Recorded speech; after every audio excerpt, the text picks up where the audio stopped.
What's happening, everybody? I'm Adam. I'm Alden. And this is Whiskey Thought Potato Tots. Today we got Old Grandad, bottled in bonds. Which, fun fact, owned by Jim Beam in 1987. It's actually been made for a very long time, even through Prohibition. Wow.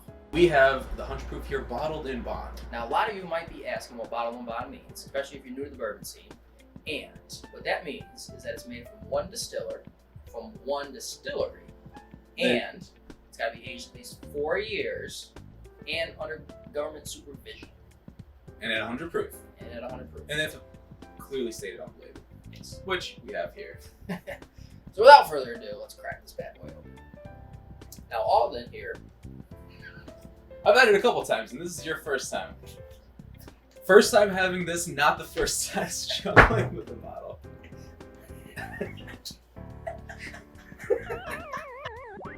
First time having this. All right, the nose.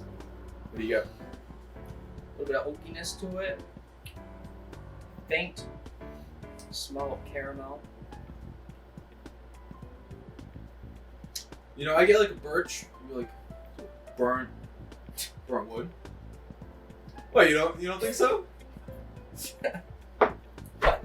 What even is birch? Birch beer. Have you tasted birch? Like a birch beer. Have you never smelled a birch tree? Isn't birch yeah, it's a tree. That'd be a birch. I don't go around eating twigs. No, you smell it. No, like for Boy Scouts, you gather birch so that you can use it as I didn't kindling. do Boy Scouts. So. Oh, Eagle Scout here. Big guy in the house. All right, for those that don't know, if you're smelling a whiskey, you breathe it with your mouth a little bit and you let it. Ooh, that's a good fact for a lot of Let guys it- out there. Our segment here is $30 and under.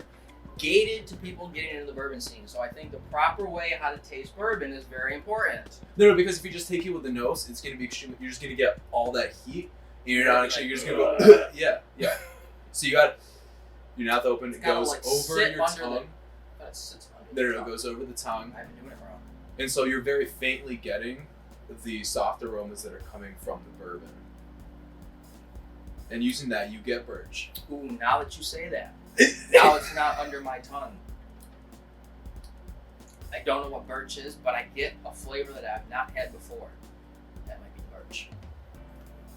I also get a little bit of like a sweet candy on the back end. For sure. Absolutely. What is that?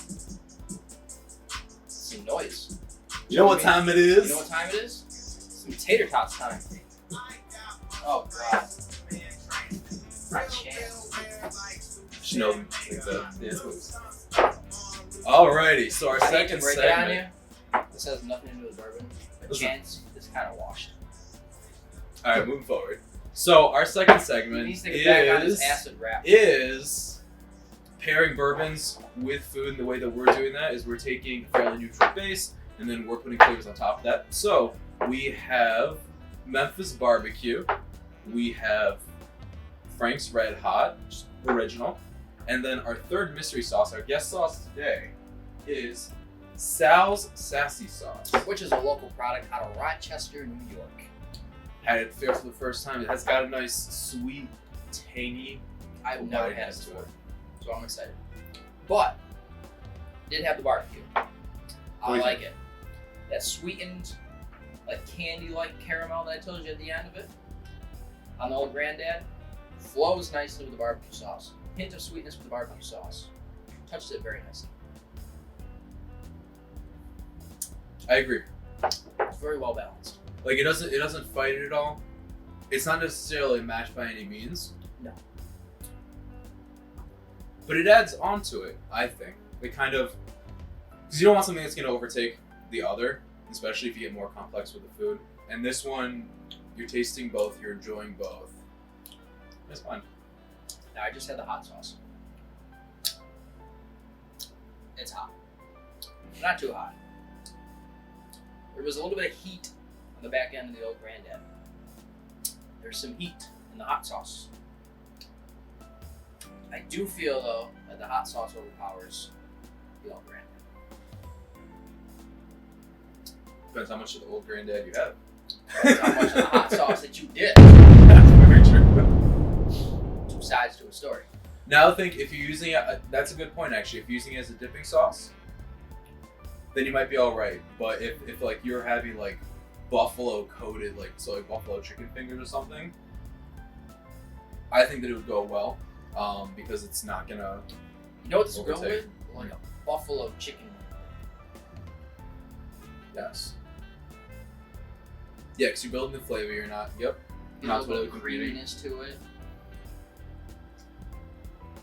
I mean, it's not bad. I don't know. I feel like the two are fighting each other. I think they actually complement, and the reason I say that, so I just had a second sip of the old Grandad after I had the hot sauce, and it didn't like I was fully enjoying the old Grandad because I think it was a little more complimentary. So I went right back from my food to enjoying great tasting cheap bourbon. You got the Sal's? He said it, not me. I just did have the Sal's. First time having the Sal's. It's definitely sweet. Pretty mild. Oddly enough, I think the old Grandad overpowers the Sal's. Old Granddad's here and Sal's is here. You know, I agree with you. So I like just did a little dip. If using it as a dipping sauce, it will absolutely overpower, and you're just rooting the sauce because this is a wonderful sauce. It's interesting because I think any sauces can be tangy, so like General Tso's, Sassy, stuff like that. You have no idea how it's gonna react, so I think it's really a personal preference, and for this one, it's gonna be different for everyone. Everybody has a different palate. I think when there's a lot more of the Sassy sauce, then it goes really well with the old Grandad because it covers up whatever faults of not just completely smoothness the old Grandad has. But the old Grandad, like you said, like the candy, the sweeter side, it does have that. So I think it blends. But I don't know, what do you think? If you had to rate these sauces with the old Grandad, what would you do? I would put the barbecue first, Sal second, hot sauce didn't really do it for me on this one, third. No, I agree with you. Yeah, barbecue, Sal's, hot sauce. I think the hot sauce. I'll go with another one. Even though the old Grandad does have a little heat going They down. just kept fighting with each other. I feel like if you have a bourbon that has that heat to it, I wouldn't want it spicy. Yeah. Well, there you have it, folks. That's what we just did. We just did that. We just had some tater tots and some old Grandad. We had it, Compared so them. you didn't have to. And now, But now you should. we're going to move on to our next bottle. Well, no, before we do that, wrap up on the old Grandad. What do you think overall? Just wrapping everything up. Very good for $17. I don't think you're going to find a better bottle in the market. One of those, take it, bring it out for when you have people over. You don't have to worry about killing the bottle or anything. Readily available. Great starter. First bottle, this is great. Like this, Buff Trace, those would be kind of my tops between those. And I think that's, yeah, those are the main comments I have. And it goes great with the majority of the food. Nothing was like, it surprised me that it's a Jim Beam product. No, honestly, I mean, he laughs, but, I mean, good fool me. I've had Jim Beam before. Not the greatest. well, you know, Jose Cuervo makes a lot of shitty tequila, but they got the Reserva de la Familia, which is like a $200 bottle if you find it out like in the wild. It's not like allocated or anything. But that's like one of the best tequilas that you can get with the añejos. But again, It's going off topic there. We're going to wrap things up here. I'm Adam. I'm Alden. And this is Whiskey Thoughts and Tater Tots. We'll Thank see you. We'll see you next time.